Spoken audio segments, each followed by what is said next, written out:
नमस्कार दोस्तों, मेरा नाम है दिवाकर दत्त शर्मा और आप देख रहे हैं डिस्कवर न्यू।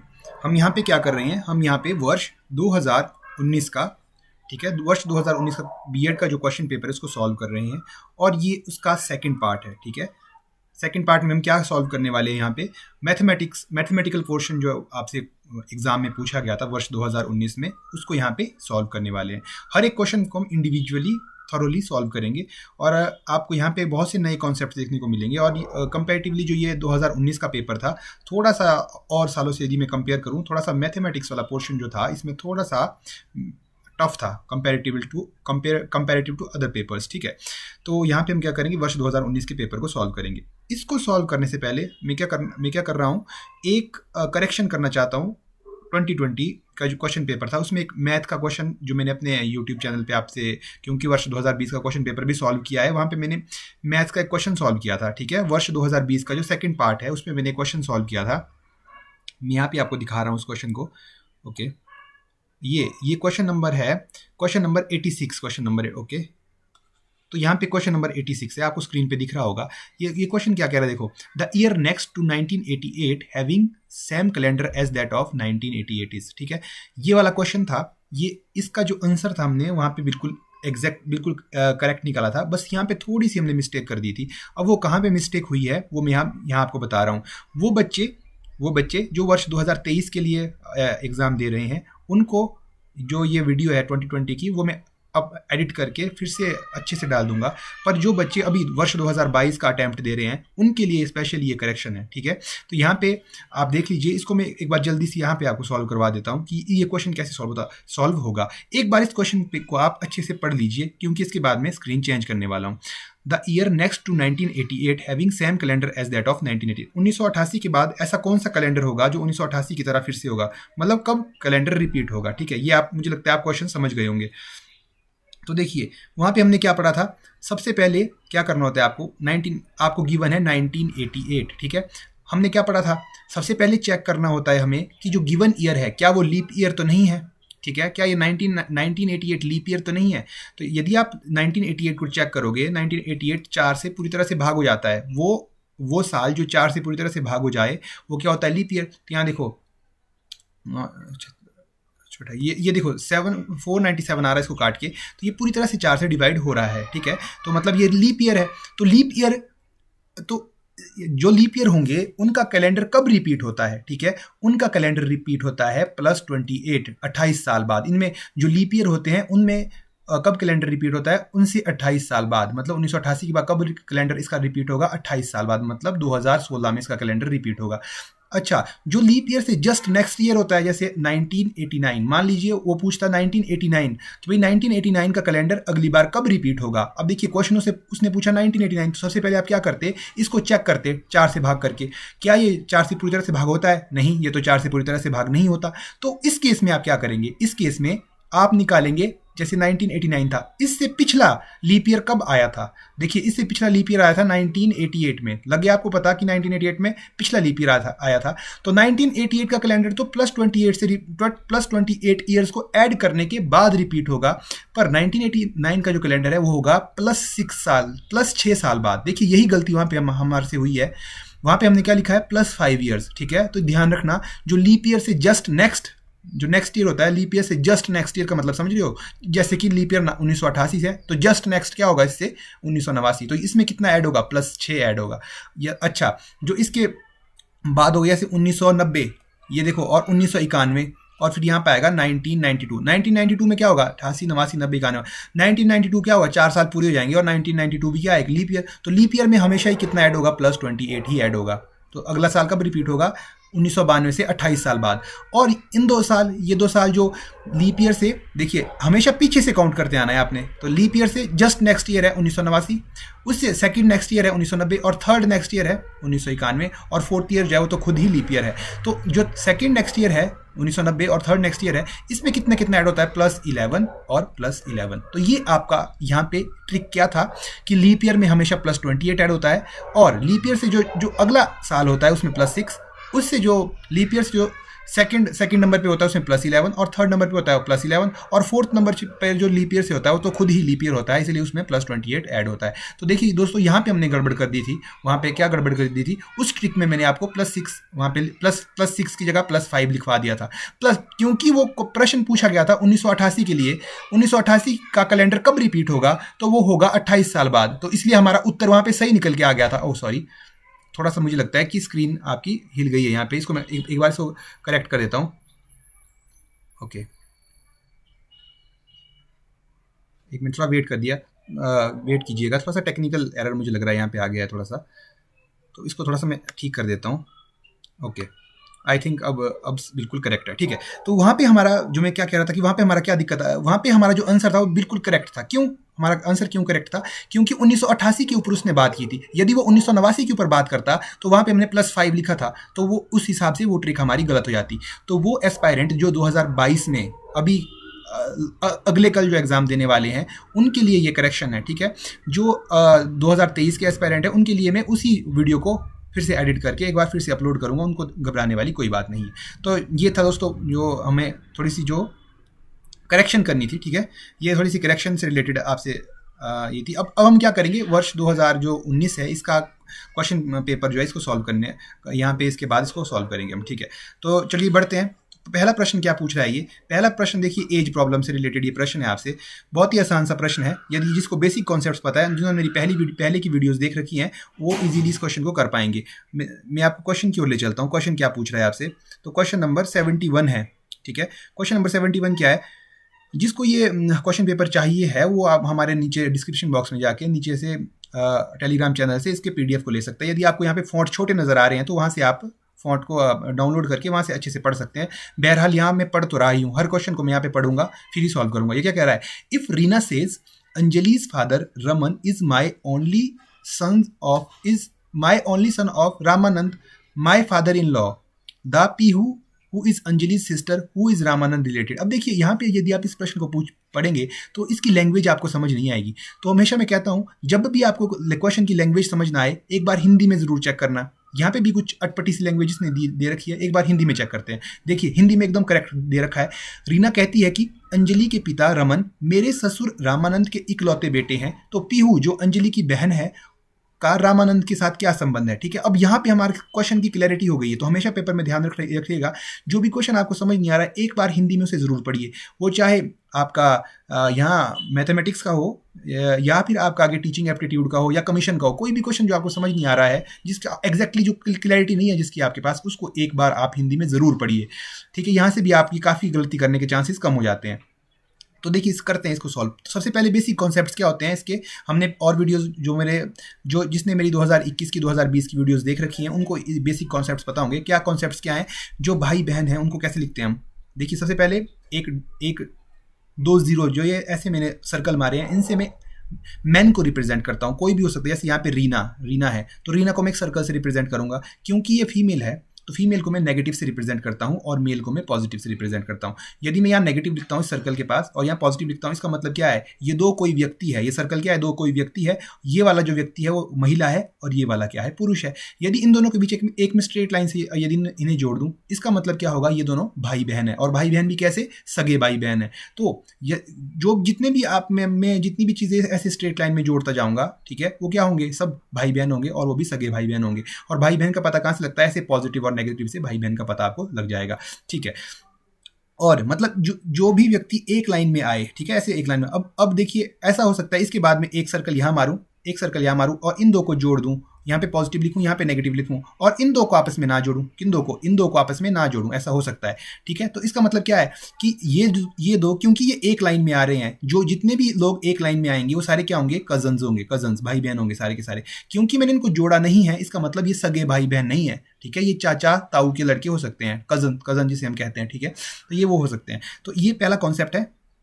ये कुछ कॉन्सेप्ट ये है। एक मिनट, वेट अ मिनट, मेरा थोड़ा मुझे लगता है इरेजर थोड़ा वर्क करना बीच में बंद कर देता है मेरा। अच्छा, अब दूसरा कॉन्सेप्ट क्या है, यदि ये पॉजिटिव है यदि ये पॉजिटिव है और ये नेगेटिव है, यदि मैं इनको दो लाइन से जोड़ता हूँ ऐसे दो लाइन से, इसका मतलब ये क्या है कि ये हस्बैंड और वाइफ है, ये हस्बैंड है और ये उसकी वाइफ है, ठीक है। और क्या कॉन्सेप्ट है जी, इसके क्या कॉन्सेप्ट है, मैं कॉन्सेप्ट क्यों बता रहा हूँ उसके बाद आपको बिल्कुल कोई भी किसी भी तरह का क्वेश्चन पूछ लेगा आप बिल्कुल इजीली सॉल्व कर पाओगे।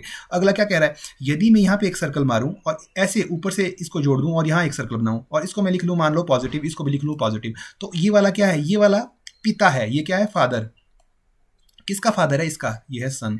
सन क्यों है, क्योंकि मैंने इसको नीचे लिखा है और फादर को मैंने ऊपर लिखा है। तो ओके वेट अ मिनट, मैं थोड़ा सा इसको कनेक्ट कर देता हूँ, आप एक मिनट वेट करना। Okay now it's fine. तो ये मैं कह रहा था कि ये उस केस में फादर होगा और ये उस केस में सन होगा, ठीक है। तो इस तरह से हम फादर और सन को रिलेट करवाएंगे। तो ये कुछ बेसिक कॉन्सेप्ट्स थे। अब चलिए इस क्वेश्चन को डायरेक्टली हम सॉल्व करते हैं। तो अब ये क्वेश्चन क्या कह रहा है, देखिए यहाँ पे ये क्वेश्चन क्या कह रहा है, रीना कहती है कि अंजलि के पिता, सबसे पहले हम अंजलि को बना रहे हैं, देखो यहाँ पे ये अंजलि है, ठीक है। अंजलि क्योंकि मैं थोड़ा नीचे से बनाना शुरू करता हूँ, क्योंकि ये अंजलि है मतलब ये लड़की है, तो ये नेगेटिव चार्ज मैंने दे दिया, इसको ANJALI अंजलि लिख लिया मैंने इसके नीचे, ठीक है। अंजलि के पिता रमन मेरे ससुर रामानंद के इकलौते बेटे हैं। देखो अंजलि के पिता रमन, अब मैं क्या कर रहा हूँ, इनके पिता को बना रहा हूँ। पिता मैंने कहा था कि ऊपर से ऐसे नीचे ज्वाइन करूंगा, तो ये पिता है इसलिए पॉजिटिव, और नाम क्या इनका रमन है जी, तो रमन RAMAN रमन लिख लिया मैंने। अंजलि के पिता रमन मेरे ससुर रामानंद के इकलौते बेटे हैं। अब देखिए ये रमन जो है रामानंद के इकलौते बेटे हैं, तो यहां मैं बना रहा हूं रामानंद, ये रामानंद क्या है, रमन के पिता, तो ये ओके वेट अ मिनट, तो रामानंद भी क्या है, रमन के पिता, तो रामानंद, ठीक है। तो रामानंद क्या है, ये भी इसके पिता है। और क्या है अब देखिए इस स्टेटमेंट को आप ध्यान से पढ़िए, अंजलि के पिता रमन मेरे ससुर रामानंद के इकलौते बेटे। देखिए कौन कह रही है, रीना कह रही है, तो रीना क्या हुई, रामानंद की बहू हुई, और रामानंद की बहू हुई अगर वो, तो क्योंकि रामानंद का सिर्फ इकलौता बेटा है वो है रमन, इकलौता बेटा रमन है, तो मतलब रमन की वाइफ ही कौन है, रीना है। तो यहाँ पे रीना बना रहा हूँ नेगेटिव, और वाइफ हस्बैंड और वाइफ, सॉरी ओके इसको मैं थोड़ा सा मिटा दूँ। तो हस्बैंड और वाइफ को मैं ऐसे दो लाइन से रिप्रेजेंट करता हूँ, जैसे मैंने अभी आपको बताया। तो ये दो लाइनें हस्बैंड और वाइफ को रिप्रेजेंट कर रही है। तो ये कौन है, ये है रीना। अब ये फिर क्या कह रहा है, इकलौते बेटे हैं, तो पीहू जो अंजलि की बहन है। अब देखो एक अंजलि की बहन है जिसका नाम है पीहू, तो मैं ऐसे जोड़ दूं इसको नेगेटिव लगा देता हूं, और ये है पीहू, ठीक है। ये अंजलि की क्या है, बहन, लग रहा है आपको पता, क्योंकि नेगेटिव चार्ज है दोनों के ऊपर और स्ट्रेट लाइन से जोड़ा है, तो यह है पीहू, बहन है। तो आपको क्या बताना है, जो अंजलि की बहन है का रामानंद के साथ क्या संबंध है। तो ये पीहू है और जो ये रामानंद है, इन दो के बीच क्या संबंध है, देखिए सीधा सीधा नजर आ रहा है। ये क्या है, ये क्या होगा, दादा होगा। पीहू का दादा कौन है, रामानंद, और रामानंद की पोती कौन है, पीहू। तो ये क्या होगी, ग्रैंड डॉटर होगी। तो इसका सही उत्तर क्या होगा, यहाँ पे ऑप्शन सी ग्रैंड डॉटर होगा। यदि आप इस तरह से लॉजिक के साथ क्वेश्चन करेंगे तो आपको कभी भी दिक्कत नहीं आएगी क्वेश्चन को सॉल्व करने की, ब्लड रिलेशन के खास करके आपको कभी भी ऐसे ट्री बनाने की जरूरत है बस आपको। और यदि आपको सारे कॉन्सेप्ट पता है, ये बीच बीच में क्योंकि मैं पेन को यूज़ करता हूँ, तो पेन को यूज़ करते करते कई बार क्या हो जाता है, ये जो स्क्रीन है इस पर टच हो जाता है और ये हिलना शुरू कर देती है, ठीक है। ओके तो अब ये मुझे लगता है करेक्ट है, ठीक है। तो ये है, तो इस तरह से आपको क्या करना है, इस तरह से आपको ट्री के साथ सारे क्वेश्चंस को सॉल्व करना है। तो ये पहला क्वेश्चन आई होप आपको बिल्कुल क्लियर होगा। यदि किसी को अभी भी कोई डाउट है तो रिवाइंड करके देखना इस वीडियो को एक दो बार, जब तक आपको समझ नहीं आता है। आपको मुझे लगता है डेफिनेटली समझ आ जाएगा। यदि फिर भी किसी को डाउट है, इंस्टाग्राम का मैंने नीचे लिंक डिस्क्रिप्शन बॉक्स में दे रखा है, वहाँ पे मुझसे आप कांटेक्ट कर सकते हैं। इंस्टाग्राम से मुझे कांटेक्ट कर सकते हैं और वहाँ पे मैं आपके डाउट क्लियर करवा दूंगा, ठीक है। अब क्वेश्चन नंबर 72 क्या कह रहा है, IJK इस सीरीज में ये जो क्वेश्चन मार्क है, इस क्वेश्चन मार्क की जगह क्या आएगा। तो देखिए ये क्या लिख रहा है, IJK, देखिए IJK, के बाद क्या लिख रहा है, ये NOP, उसके बाद STU, और पूछ रहा है कि यहाँ पे क्या आएगा। ये क्वेश्चन है इसका, ठीक है। और देखिए इस क्वेश्चन को बहुत ही सिंपल है, IJK LM, यदि LM की बात करूँ वो मिसिंग है यहाँ पे, LM NOP, और QR की बात करूँ तो वो मिसिंग है, STU, तो आगे क्या मिसिंग होंगे, V और W मिसिंग होंगे, W X Y Z present होंगे। तो देखिए IJK LM NOP QR STU VW XYZ, तो इस तरह से XYZ इस क्वेश्चन मार्क किया आएगा। तो XYZ कहाँ पे है, ऑप्शन बी XYZ वाला है, तो ये सही उत्तर इसका हो जाएगा। तो इस तरह से बहुत ही आपने देखा बहुत ही आसान से आते हैं, आपको अल्फाबेटिकल रीजनिंग वाले काफ़ी आसान से क्वेश्चन आते हैं। अब बात करते हैं नेक्स्ट क्वेश्चन की। नेक्स्ट क्वेश्चन क्या कह रहा है, अब देखिए, in a span of 24 hour how many times would the two hands of a clock point exactly opposite to the opposite direction. अब देखिए जिसने अभी ये क्लॉक प्रॉब्लम नहीं पढ़ी है, तो वो इसकी मैंने बेसिक आपको 2021 के क्वेश्चन पेपर में भी बताए हैं, 2020 के क्वेश्चन पेपर में भी बताए हैं, थोड़े से बेसिक मैं यहाँ पे भी आपको बता दूंगा। तो देखिए होता क्या है, जो एक क्लॉक होती है उसमें दो सुइयाँ होती है आपकी। एक होती है घंटे की सुई, वो छोटी होती है, एक होती है मिनट की सुई, वो काफ़ी लंबी होती है, ठीक है, घंटे की सुई की कंपैरेटिवली। अच्छा, तो अब देखिए होता क्या है, जब भी घड़ी में कुछ बजते हैं, जब भी घड़ी में कोई समय होता है, ठीक है, तो होता क्या है, कई बार घड़ी क्या होती है, ऐसे एक दूसरे से ऑपोजिट डायरेक्शन में होती है। कौन? उसकी सुइयाँ एक दूसरे से ऑपोजिट डायरेक्शन में होती है। और कई बार हो सकता है वो दोनों सुइयाँ एक पे ऐसे एक सुई पे एक सुई हो, मतलब पैरेलल हो दोनों के। तो यदि मैं यहाँ इस घड़ी में बात करूँ, तो यदि 3:15 हो रहे हैं, 3:15 मुझे नहीं कहना चाहिए, थोड़ा सा 3 बजे से थोड़ी सी नीचे को होगी, ऐसे इस तरह से कुछ होगा समय, ठीक है। तो आपको बताना है कि ये जो ऑपोजिट वाली सिचुएशन है वो 24 घंटे में कितनी बार बनती है। यदि आप ऐसे जनरल दिमाग से सोचोगे, ठीक है, यदि किसी ने क्लॉक प्रॉब्लम नहीं पड़ी है, वो सीधी सीधी बोलेगा कि ऑपोजिट तो 1 घंटे में 1 बार बनती है, तो 24 घंटे में 24 बार बननी चाहिए। तो दोस्तों ऐसा नहीं होता है। यहीं पे जो एक स्टूडेंट है वो मात खा जाता है। तो इसमें क्या है, 1 आवर में, या देखो 1 आवर में 1 टाइम क्या होती है, 1 आवर में 1 टाइम होती है ऑपोजिट, OPPO। ऐसे 1 घंटे में 1 बार ऑपोजिट डायरेक्शन में होती है वो, और 12 घंटे में 11 बार ऑपोजिट डायरेक्शन में होती है, 11 टाइम्स होती है ऑपोजिट डायरेक्शन में, ठीक है। इस हिसाब से 24 घंटे में कितनी बार होगी, 22 बार 24 टाइम्स, 22 टाइम्स, ठीक है, 24 घंटे में 22 टाइम्स होगी। तो ये आपको याद करके रखना है। अब चाहे मैं बात करूं ऑपोजिट की, ठीक है, चाहे मैं बात करूं पैरेलल की, समझ गए आप? पहले ऑपोजिट का मतलब समझ गए, जब दोनों के बीच 180 डिग्री का एंगल बन रहा हो, और पैरेलल का मतलब जब दोनों के बीच 0 डिग्री का एंगल बन रहा हो। चाहे मैं बात करूं ऑपोजिट की, चाहे मैं बात करूं पैरेलल की, दोनों में क्या होगी, सिमिलर सी कंडीशन होगी। पैरेलल भी 1 घंटे में 1 बार होगा, 12 घंटे में 11 बार, और 24 घंटे में 22 बार, ठीक है। ऑपोजिट और पैरेलल के लिए जो कंडीशन है ये सेम रहती है। और जब परपेंडिकुलर की बात करते हो, अब परपेंडिकुलर वाला का एक एग्जांपल देता हूँ। जैसे कि 3 बजे हैं अभी, क्या यदि टाइम 3 बज रहे हैं, तो देखिए आप, ये परपेंडिकुलर वाला एक एग्जांपल है। तो इन दो सुइयों के बीच 90 डिग्री का एंगल बन रहा होगा अभी, ठीक है। तो ये जो 2 सुइयाँ हैं वो 1 घंटे में कितनी बार परपेंडिकुलर होती है, ठीक है। एक ध्यान रखिएगा, परपेंडिकुलर जो होता है, परपेंडिकुलर, तो 1 आवर में कितनी बार परपेंडिकुलर होता है, हमेशा ही 2 बार, 2 टाइम्स, ठीक है।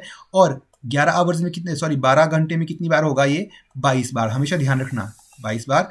और 24 घंटे में कितनी बार हो जाएगा, 44 टाइम्स, ठीक है। ये कुछ कॉन्सेप्ट्स आपको ध्यान रखने की जरूरत है। इसके अलावा जो कॉन्सेप्ट्स है 2020 के क्वेश्चन पेपर में मैंने अच्छे से करवाए हैं, 2021 के क्वेश्चन पेपर में अच्छे से करवाए हैं। इसके अलावा क्लॉक प्रॉब्लम जो 2023 के एस्पिरेंट है या उसके बाद वाले हैं, तो उनके लिए मैंने अलग से अपने यूट्यूब चैनल पे जो क्लॉक प्रॉब्लम है, जितने भी मैथमेटिकल और रीजनिंग वाले जो क्वेश्चन हैं, वहाँ पे मैं अलग से सॉल्व करूँगा। 2022 वालों के लिए थोड़ा पॉसिबल नहीं हो पाएगा due to lack of time, पर जो 2023 वाले एस्पिरेंट हैं उनके लिए मैं वहाँ पे पर्टिकुलरली जो है इनको अलग से सॉल्व करूँगा। वहाँ पे आप जाके अच्छे से इनको पढ़ सकते हैं, ठीक है। ये आपको इन्हीं एग्जाम्स में नहीं, हर एक बहुत सारे ऐसे एग्जाम्स, जितने भी कॉम्पिटेटिव एग्जाम है, सब में आपको काम आने वाले हैं। अब बात करते हैं 74 क्वेश्चन नंबर 74 की। अभी क्या कह रहा है, in certain code light is के, देखिए कोडिंग से रिलेटेड क्वेश्चन है। ये क्या बोल रहा है, अगर LIGHT लाइट को यदि आप लिख सकते हो KJFIS से, ठीक है, यदि आप लाइट को इस तरह से कोड कर सकते हो, तो आपको बताना है कि आप PLUGH को किस तरह से कोड कर सकते हो। अब देखिए यहाँ पे, देखिए आप क्या इन्होंने यूज़ किया, किस तरह की कोडिंग यूज़ की है। देखिए सबसे पहले वाले लेटर को देखते हैं, पहले वाले लेटर के साथ पहले वाले लेटर को कंपेयर करते हैं। यहाँ पे L है, यहाँ पे K है, तो देखिए JKL, K पहले आता है और L बाद में आता है, तो ठीक है। तो यहाँ पे मतलब इन्होंने क्या किया है, इस वाली कोडिंग में -1 किया है। किस से -1 किया है, L से -1 किया है। L से -1 मतलब L से पहले क्या आएगा, K। अच्छा, तो यदि मैं अब दूसरी वाली को कंपेयर करूँ, I को कंपेयर करूं J से, तो यहाँ पे क्या किया उन्होंने, I के साथ +1 किया है। I के बाद क्या आता है, J। वैसे ही G के साथ F के बाद आता है G, तो यहाँ पे -1 किया है उन्होंने। क्यों? क्योंकि यहाँ पे G है और यहाँ पे F है, ठीक है। तो G से पहले क्या आता है, F। अच्छा, तो वैसे ही H के बाद क्या आता है, HI, तो यहाँ पे +1 कर दिया है। सिमिलरली T के बाद क्या आता है, T से पहले क्या आता है, S, तो यहाँ पे क्या कर दिया, सॉरी, यहाँ पे +1 और यहाँ पे क्या कर दिया, -1। तो इस तरह से क्या किया उन्होंने, एक लेटर में एक लेटर आगे को ऐड किया, दूसरे एक लेटर से, पहले लेटर से एक लेटर पीछे वाला लिखा है, अगले वाले लेटर से एक लेटर आगे वाला लिखा है। इस तरह से इन्होंने अल्टरनेट जो सीरीज बनाई है। अब आपको बताना है कि PLUGH कैसे लिखा जाएगा। सबसे पहले वाले लेटर से आप एक लेटर माइनस कर दो। अब देखिए P से MNO, O के बाद P आता है, तो एक लेटर माइनस करना, तो यहाँ पे आएगा O, ठीक है। L के बाद क्या आता है, M, U से पहले क्या आता है, ST के बाद आता है ना U, तो यहाँ पे माइनस कर दिया मैंने, यहाँ प्लस करना पड़ेगा। GH यहाँ पे आएगा H से पहले क्या आता है, I J ABCDEF, जी, तो ये OMTG ये इसकी क्या हो जाएगी, कोडिंग हो जाएगी। ठीक है, इस तरह से आपको मुझे लगता है ये समझ आ गया होगा। अब बात करते हैं नेक्स्ट क्वेश्चन की। नेक्स्ट क्वेश्चन क्या कह रहा है, 75th क्वेश्चन क्या कह रहा है यहाँ पे। वेट अ मिनट, इसको मैं थोड़ा रब कर लेता हूँ। रब देखिए, मेरा जो रबड़ है इसका ना अच्छे से वर्क नहीं कर रहा है, इसी की वजह से कई बार बीच में जो स्क्रीन में प्रॉब्लम आ रही है ये इसी की वजह से आ रही है। अच्छा 75 क्या कह रहा है, देखिए यहाँ बहुत ही कॉमन सेंस से रिलेटेड आपसे सवाल पूछा गया यहाँ पे। देखिए, as ignorance is to education so disease is to, मतलब जिस तरह से इग्नोरेंस एजुकेशन के साथ रिलेटेड है उसी तरह से डिजीज किसके साथ रिलेटेड है। देखिए इग्नोरेंस क्या है, दिया हुआ, हमेशा मैं बोल रहा हूँ आपको, यदि आपको क्वेश्चन इंग्लिश में समझ नहीं आ रहा है, इस टाइप के क्वेश्चन को आप एक बार हिंदी में जरूर पढ़ना। देखिए as ignorance is to education so disease is to, देखिए इग्नोरेंस का मतलब इन्होंने दिया यहाँ पे अज्ञान। ठीक है, अब देखिए इग्नोरेंस का यदि आप सीधा इंग्लिश में ही क्वेश्चन इसको पढ़ते हैं तो इग्नोरेंस को आप इग्नोर मतलब नज़रअंदाज इसको लेते हो। इसका मीनिंग आप कैसे ले सकते थे, नज़रअंदाज की तरह इसका मीनिंग ले सकते थे, पर नज़रअंदाज तो इसका मीनिंग हमने नहीं लेना है। तो क्या लिया इन्होंने यहाँ पे, इग्नोरेंस का मतलब अज्ञान लिया हुआ है। तो इसलिए बोलता हूँ हमेशा कि एक बार जो ऐसे क्वेश्चन है जिसमें आपको क्लियरिटी नहीं है, एक बार हिंदी में थोड़ा सा इसको देख लें। तो जिस तरह से अज्ञान शिक्षा के साथ रिलेटेड है, तो रोग किसके साथ रिलेटेड। देखिए अज्ञान को कौन दूर कर सकता है, अज्ञान को शिक्षा दूर कर सकती है। ठीक है, रोग को कौन दूर कर सकता है, रोग को दवा दूर कर सकती है। अब आप बोलोगे डॉक्टर या अस्पताल में से भी तो कुछ हो सकता था। देखिए यदि वो यहाँ लिखता कि अज्ञान और यहाँ लिखता विद्यालय, तो देखिए अज्ञान और विद्यालय लिखता, विद्यालय मतलब अज्ञान कहाँ जाकर के दूर होगा, विद्यालय जाकर के, तो रोग कहाँ जाकर के दूर होगा, अस्पताल जाकर के। ठीक है, तो इस तरह से यहाँ तब इसका अस्पताल होता। यदि ऐसे यहाँ लिखता अज्ञान और यहाँ लिखता डॉक्टर, यहाँ लिखता अध्यापक, कि अज्ञान को दूर करता है अध्यापक और रोग को दूर करता है डॉक्टर, तो इस तरह से डॉक्टर होता। ठीक है, या फिर नर्स होता, इन दो में से कोई एक होता। ठीक है, यहाँ पे क्या लिख रहा है वो, अज्ञान शिक्षा, की अज्ञान को कौन दूर कर सकता है, शिक्षा दूर कर सकती है। ठीक है, और रोग को कौन दूर कर सकती है, दवा दूर कर सकती है। तो यहाँ पे सी ऑप्शन इसका करेक्ट हो जाएगा। तो आई होप आपको समझ आ गया होगा। अब देखते हैं, बात करते हैं 76 की बात करते हैं। बहुत ही आसान सा क्वेश्चन है। देखिए ये किससे, select the set of signs to replace star in the following equation. अब देखिए ये एक इक्वेशन दे रखी है इन्होंने, 7 star 2 star 1 is equal to 12। अब आपको क्या करना है, इन स्टार की जगह कुछ एक अर्थमेटिक ऑपरेशंस को आपको इंसर्ट करना है। अर्थमेटिक ऑपरेशन कौन कौन से, देखिए ऑप्शन ए को यदि आप देखेंगे तो यहाँ पे क्या दे रहा है, पहले वाले स्टार की जगह आपको मल्टीप्लाई पुट करना है, दूसरे वाले की जगह आपको माइनस पुट करना है, तीसरे वाले स्टार की जगह आपको डिवाइड पुट करना है। ठीक है, डिवाइड पुट करना है। तो देखिए अब आपको करना कुछ नहीं है, आपको सीधे सीधे जिस तरह से ये बोल रहा है उस तरह से कर देना है। फर्स्ट ऑप्शन वाला अप्लाई करके देखते हैं। तो 7 मल्टीप्लाइड बाय, देखिए फर्स्ट ऑप्शन में क्या है, 7 multiplied by 7 minus 2 divided by 1। अब देखते हैं इसका उत्तर क्या आएगा। यदि उत्तर 12 आता है जैसे कि इसने यहाँ पे लिखा हुआ है तो ये हमारा ए ऑप्शन सही हो जाएगा। यदि 12 उत्तर नहीं आता है तो क्या ये ए ऑप्शन है वो गलत हो जाएगा। देखिए इस तरह के जमा गुना यदि भाग एक साथ दिया हो तो उस समय हम यूज़ करते हैं बॉड मास, BODMAS।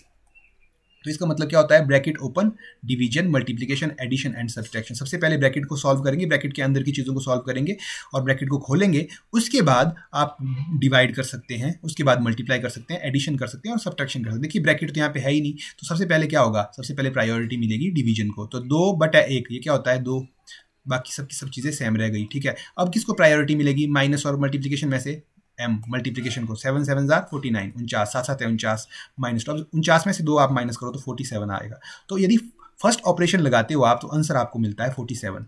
ठीक है, तो ये फर्स्ट वाला ऑप्शन क्या है, गलत है, तो ये तो नहीं होगा।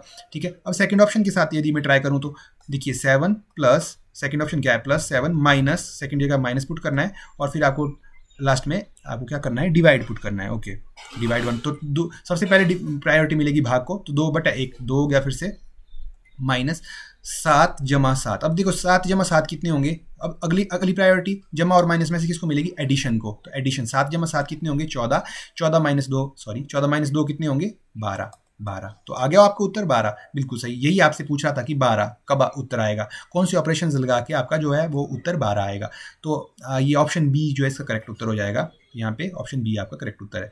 ठीक है, अब बात करते हैं नेक्स्ट क्वेश्चन की। ठीक है, एक मिनट, थोड़ा सा मैं इसको रब कर देता हूँ। हाँ, अब बात करते हैं 77th क्वेश्चन की। 77th क्वेश्चन क्या कह रहा है, देखिए ये भी बहुत ही आसान सा क्वेश्चन है। फाइंड ऑड वन आउट, जो आपको यहाँ पे ऑड दिखाई दे रहा है उसको आपने अलग कर देना है। ऑप्शन क्या क्या है, ईयर, लंग, आई या फिर हार्ट। ठीक है, ईयर, लंग, आई या फिर हार्ट। देखिए इन चार में से आपको जो आपको ऑड लगता है वो सेपरेट आउट करना है। तो देखिए यहाँ पे क्या लॉजिक लगेगा, तो जो ईयर होते हैं, कान, वो पेयर में होते हैं, मतलब कान भी हमारे 2 होते हैं, लंग्स भी कितनी होती है हमारे, फेफड़े 2 होते हैं, आइज भी कितनी होती है हमारी 2, पर हार्ट कितना है हमारे पास, एक ही हार्ट है। तो यहाँ पे ऑड क्या हो जाएगा, हार्ट। ठीक है, तो इस तरह से कई बार क्या हो सकता है, कई बार आपको पेयर के हिसाब से अलग करना पड़ सकता है, कई बार उनके काम करने के हिसाब से अलग करना पड़ सकता है। ठीक है, काम करने के हिसाब से मतलब जैसे सेंसरी ऑर्गन्स हैं, सेंस जो हमारे सेंस करते हैं, जैसे कान हमारी आवाज़ सुन सकता है, आंखें हमारी देख सकती है और जीभ हमारी स्वाद चख सकती है। तो ये क्या है, हमारे सेंसरी ऑर्गन्स हैं। ठीक है, तो यदि इन कान, आंखें और नाक या फिर जीभ ये देता, और पांचवा कोई ऑप्शन दे देता आपको, मान लीजिए फेफड़ा दे देता, तो इस तरह से उनके काम करने के हिसाब से भी आप उनको अलग कर सकते हो। और एक चीज़ और है कि वो उनकी अपीयरेंस के हिसाब से भी आप उनको अलग कर सकते हो। अपीयरेंस का मतलब क्या हुआ, जैसे कि वो पूछता यदि आँख, कान, नाक या फिर फेफड़े, तो इसमें क्या होता, या आँख, कान, नाक, या मैं ऐसा कह सकता हूँ, वो पूछता मान लीजिए हाथ, ठीक है, हाथ, चेस्ट, फेफड़े और मुंह। अगर इस तरह से पूछता हो कुछ, तो इस तरह से, क्योंकि जो हाथ, चेस्ट है और आपका जो मुंह है वो बाहर से आप उसको बाहर से देख सकते हो, पर जो फेफड़े हैं उसको आप किसी दूसरे ह्यूमन में डायरेक्टली नहीं देख सकते, उसका आपको एक्सरे लेना पड़ेगा। ठीक है, तो इस तरह से मतलब उनकी लोकेशन के हिसाब से, तो इस तरह से आप पूछो, वहाँ पे दिमाग लगाना पड़ेगा। मैं थोड़ा सा बस आपको एग्जाम्पल देने की कोशिश कर रहा हूँ यहाँ पे। ठीक है, अब बात करते हैं क्वेश्चन नंबर 78 की। देखिए 78 क्वेश्चन भी बहुत ही आसान सा क्वेश्चन है, ये सैम बॉडमास की तरह ही क्वेश्चन है। अब यहाँ पे क्या दे रखा है, 8C, 14A, 6B, 16D and 4। अब देखिए ये ABCD जो है ना, इसके बदले क्या करना है आपको, कुछ एक सिंबल्स को इंसर्ट करना है। देखिए क्वेश्चन क्या बोल रहा है, इफ A मीन्स प्लस, मतलब A का मतलब क्या है, यहाँ पे A का मतलब है जमा, और B का मतलब है माइनस, B का मतलब क्या है, माइनस। अच्छा, और C का मतलब है मल्टीप्लिकेशन, और D का मतलब है भाग, D का मतलब है डिवीजन। ठीक है, अच्छा, अब इन ABCD की जगह आपको ये वाले जो आपके ऑपरेशंस है इनको पुट करना है। तो देखिए C की तो 18 के बाद C है, तो C किसको रिप्रेजेंट कर रहा है, मल्टीप्लिकेशन को, 18 मल्टीप्लाइड बाय 14। उसके बाद A है, A किसको मल्टीप्लाई कर रहा है, एडिशन को, प्लस 6। उसके बाद B है, B किसको रिप्रेजेंट कर रहा है, माइनस को, तो 16। और D किसको रिप्रेजेंट कर रहा है, भाग को, तो डिवीजन 4। अब देखिए किसको प्रायोरिटी मिलेगी, अभी मैंने आपको क्वेश्चन बताया बॉड मास, सबसे पहले किसको, डिवीजन को प्रायोरिटी मिलेगी, क्योंकि ब्रैकेट तो यहाँ पे है नहीं, तो डिवीजन 16 यानी देखो 16/4 कितने होते हैं, 4 चौके 16, 16/4 करो तो उत्तर आएगा 4। तो ये 4 आ गया, माइनस 6 जमा 18 गुणा 14। ठीक है, अब आपको क्या करना पड़ेगा, अगला क्या होगा, मल्टीप्लाई होगा, 18 गुणा 14, तो इसको आप मल्टीप्लाई कर दीजिए, 8 चौका 32 का 2 सलाई 3, 8 एकम 8, 8 3 11 गुणा 1 8 है, 1 एकम 1 2, 8 1 9, 1 1 2। ठीक है, मैं देख लेता हूँ, 1 8 8 32 2 3, 8 एकम 8 3, अच्छा सॉरी 7, यहाँ पे 7 आएगा। ठीक है, 8 32 3 7, यहाँ पे ओके, यहाँ पे 7 आएगा। ओके, तो यहाँ पे 2 8 7 15 का लगा 5, सिलाई 1 और 1 1 2, तो 252 आ गया इसका। ठीक है, 252।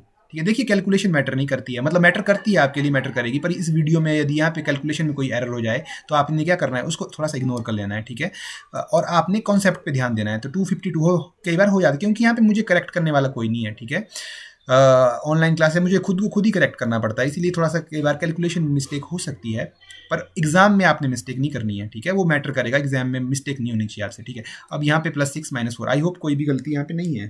ठीक है, अब बात करते हैं, अब एडिशन और सब्ट्रैक्शन में से किसको प्रायोरिटी मिलेगी, एडिशन को। 252 और 6 कितना हो जाएगा, 258, 258 माइनस 4 करना पड़ेगा, तो 254, 254, तो 254 इसका राइट आंसर ऑप्शन बी है। ठीक है, ये भी आपको समझ में आ गया आई थिंक।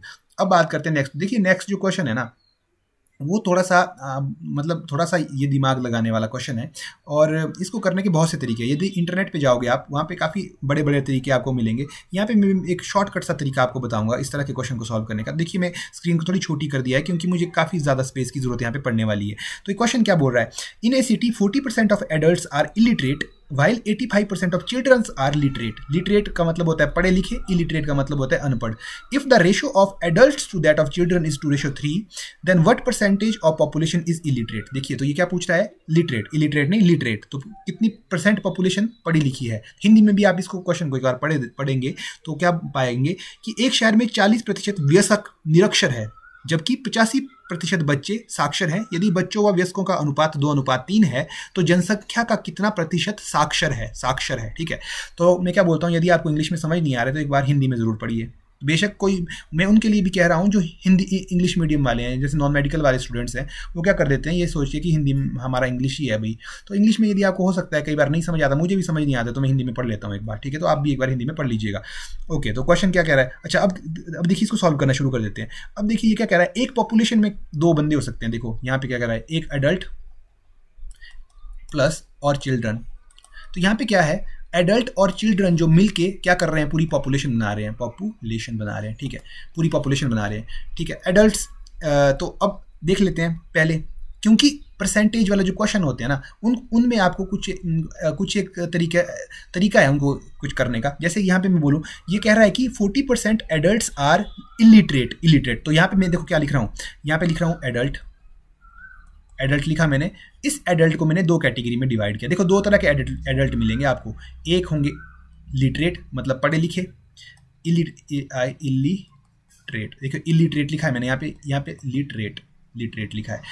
अच्छा, अब देखिए एडल्ट, अब कितने परसेंट एडल्ट हैं जो इलिटरेट है, अनपढ़ है. 40% एडल्ट है वो इलिटरेट है. अब देखिए जब भी परसेंटेज वाला क्वेश्चन होता है तो 40% का मतलब, अब 40% को हम कैसे समझे. अब देखिए मान लीजिए इसका सबसे 40% को समझने का सबसे इजी एग्जांपल है 100. आप टोटल एडल्ट्स को मान लीजिए 100. यदि टोटल एडल्ट 100 है तो उनमें से लिटरेट कितने होंगे, पढ़े लिखे कितने होंगे, 40%. तो 100 का 40% कितना होता है, 40 ही होता है. इसलिए मैंने क्या बोला कि 100, आप एक परसेंटेज वाले में 100 को आप प्रेफर कर सकते हो लेना. ठीक है, तो यहाँ पे इलिटरेट कितने, 40% मतलब 40 इलिटरेट है. अगर 40 इलिटरेट तो पढ़े लिखे कितने हो गए, 60 पढ़े लिखे हो गए.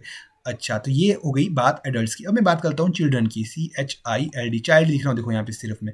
तो ये भी इनकी भी 2 कैटेगरी आती है. पहली कैटेगरी में आते हैं इलिटरेट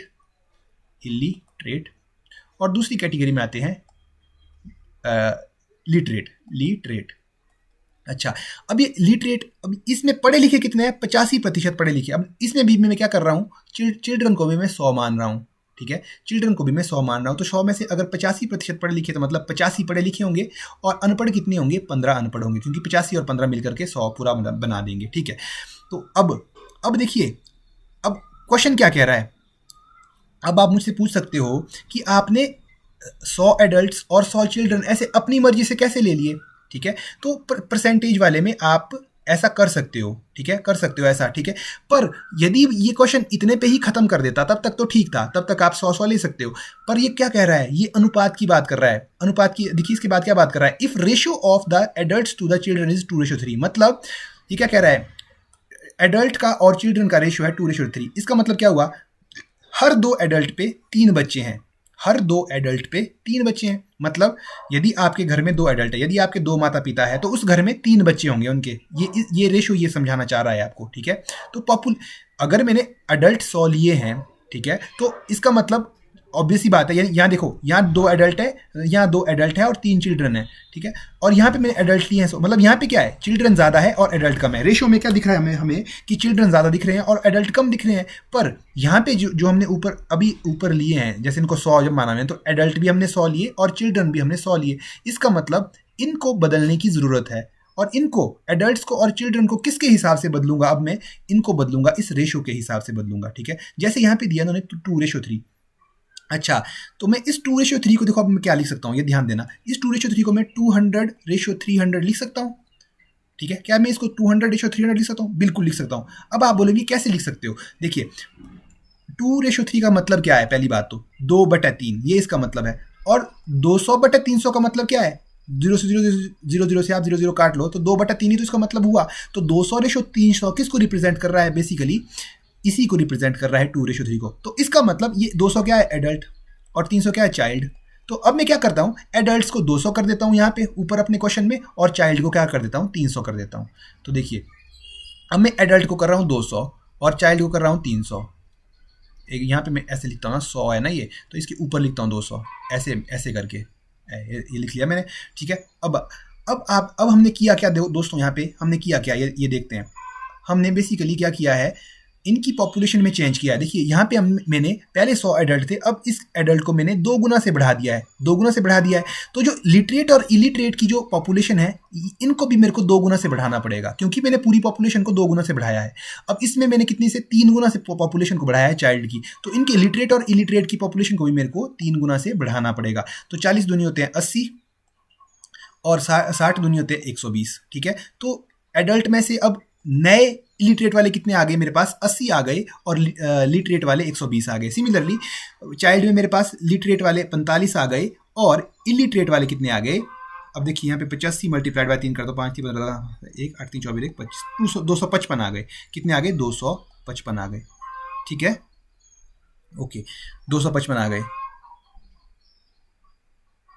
एक बार में जमा, एक बार इसको मल्टी 40, हाँ ठीक है।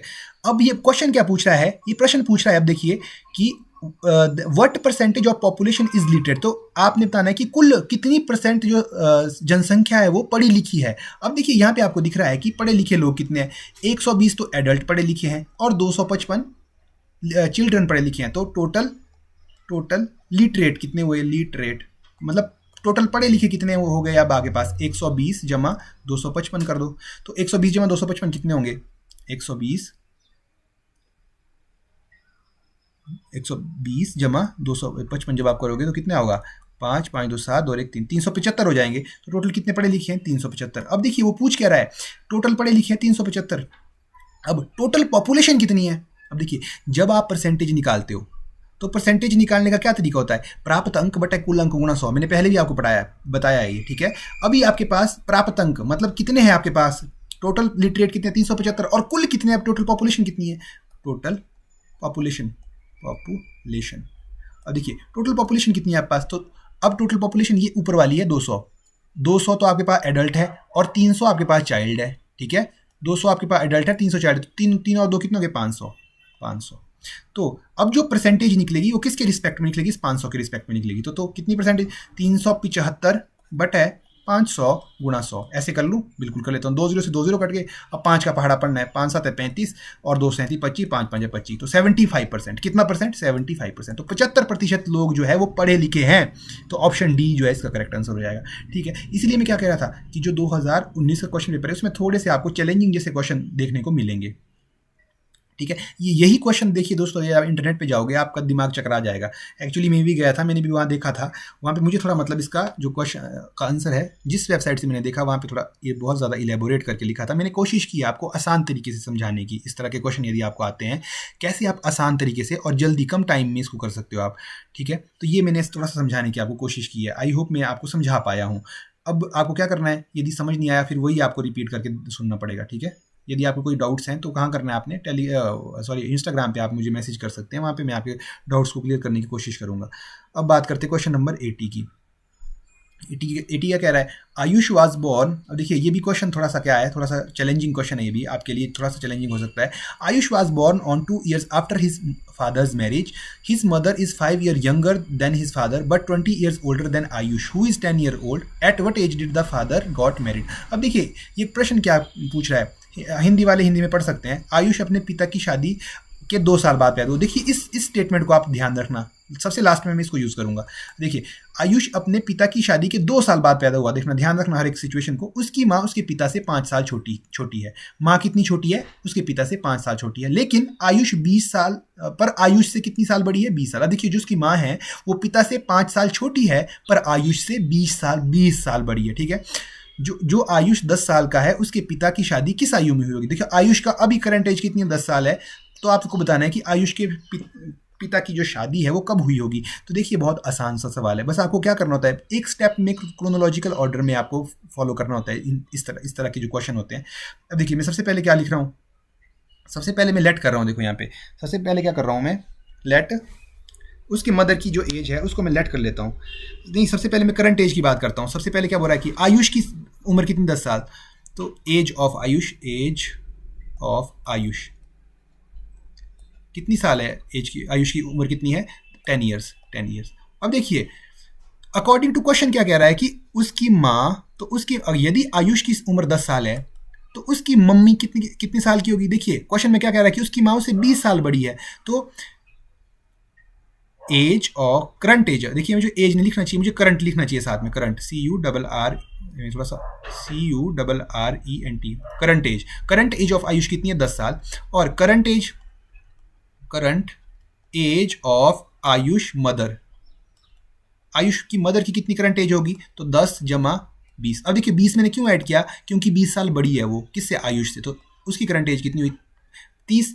अच्छा यदि मैं बात करूं current age of Ayush father की, तो देखिए आयुष के फादर कितने, उनकी मदर से भी 5 साल बड़े हैं, तो मदर की करंट एज कितनी है, 30 साल, तो उनके फादर की कितनी हो जाएगी, 30 जमा 5 35 साल, 35 साल एज हो जाएगी उनकी, बिल्कुल। अब इन्हीं फादर की एज निकालनी है, उनकी शादी के दौरान कितनी एज थी उनकी। देखिए करंट एज तो कितनी है, आयुष के फादर की करंट एज है 35 साल। अब देखिए अब, और उनका बेटा कितने साल का है, 10 साल का, ठीक है।